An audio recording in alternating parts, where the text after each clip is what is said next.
একটা আন্দোলন হয়েছিল সম্পূর্ণ সহিংস।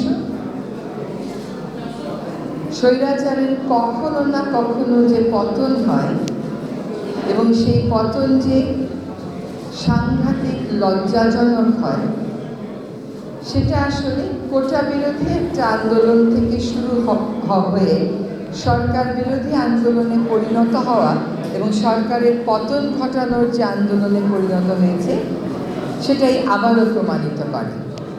আমি মনে করি জুলাই আগস্টে যে অভ্যুত্থান হয়েছে, সেখানে আরেকবার অসম সাহসিকতার পরিচয় দিয়েছেন আমাদের ছাত্র সমাজ, শিক্ষার্থী সমাজ।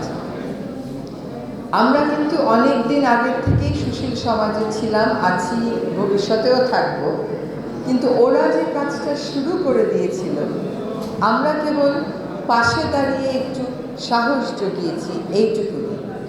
বাংলাদেশের শিক্ষার্থী সমাজের এই আন্দোলনটা একটা অভূতপূর্ব ঘটনা এবং এটা আমি সারা জীবন মনে করি যে এই জাতি শ্রদ্ধার সাথে, ভালোবাসার সাথে, আবেগের সাথে স্মরণ করবে।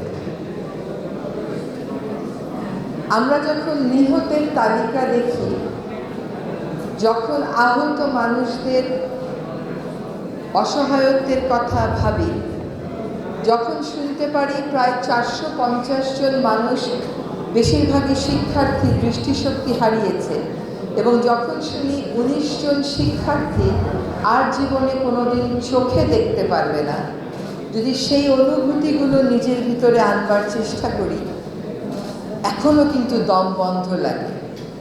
যে ছেলেটা 5 মাস আগেও ক্রিকেটার হতো, হবার স্বপ্ন দেখতো, ফুটবল খেলতো, পড়তো, চোখে সব দেখতে পেত, আজকে আর আমরা শত চেষ্টা করেও সেই ছাত্রদের চোখে, সেই শিক্ষার্থীদের চোখে আলো এনে দিতে পারবো না, তারা আর দেখতে পারবে না।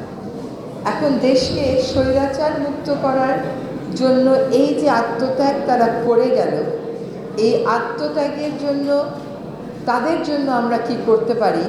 জাতিগতভাবে একত্রিত হয়ে আমাদেরকে সেই সিদ্ধান্ত নিতে হবে। এখানে সংকীর্ণ কোনো সাংগঠনিক বিবেচনা, সংকীর্ণ কোনো ব্যক্তিগত বিবেচনা, সংকীর্ণ কোনো দলীয় বিবেচনা প্রাধান্য পেতেই পারে না।